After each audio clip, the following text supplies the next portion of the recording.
Welcome to the magical city of Kyoto. It's Trina and Pierre from InspiredBy12.com. Today we're sharing our top tips for visiting the city of Kyoto in order to help you make the most of your time while there. Let's get started. Number 1, our tips for exploring the city. When we first started to research Kyoto, everyone told us that you must visit Gion. Well, duh, but where to start? We have you covered. You can save some yen and some time by going on a free walking tour. They have tons of positive reviews on TripAdvisor. Don't pretend like you don't use TripAdvisor. And even if you're not a big fan of tours like Pierre, you might want to consider going on this tour because you might learn a thing or two about the history and culture of Kyoto. For example, did you know that there are only 300 geishas in modern-day Japan? We also received some excellent recommendations from our tour guide on where to get the best local eats. Tip number 2, exploring Fushimi Inari Shrine. Wake up at 6 a.m. No, that's not a joke. Fushimi Inari Shrine is the #1 most visited site in Japan. If you've done any research on Kyoto, then you would have seen photos of this infamous shrine. Our tip is to try and really get there as early as possible, usually around 7 a.m. Otherwise, the crowds get pretty bad, especially during the peak season. Note, the higher you go up, the less people there will be. Number 3, tips for temple visits. With so many temples on offer in Kyoto, you might not know where to start.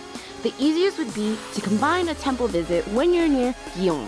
Murayama Park is literally next door to Gion. We also noticed that there weren't many people around the temples in the park, even when Gion was packed. Besides that, just pick the temple that speaks to you the most and go. You really can't go wrong. We opted for Byodon Hundu, which was just south of our accommodation, and were not disappointed. Number 4, tips for having fun in Kyoto. Now, while most people opt for getting dressed up like a geisha, Pierre didn't really fancy the dress-up session.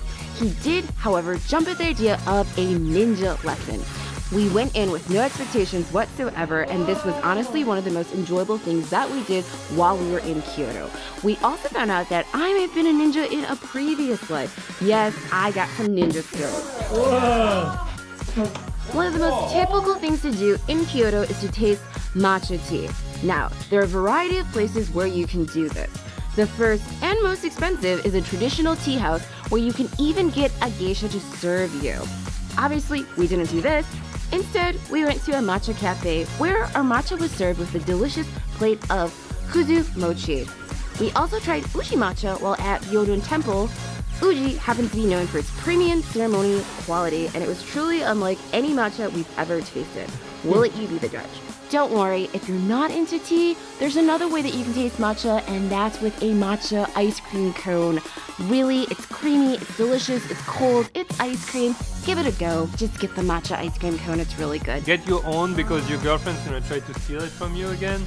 There you have it, our top tips for visiting Kyoto. But wait, there's more. If you're interested in learning how to spend the perfect day in Kyoto, make sure to check out our blog post on InspiredBy12.com. If you like this video, make sure to like it, comment, share it, and if you really, really like it, make sure to subscribe. We're going to be traveling around the world. Our adventures, 12 by 12, we left everything we made with. Yeah, okay, bye. She was trying to say we left everything behind to travel the world and make awesome YouTube videos to one day become famous. Bye! Just kidding.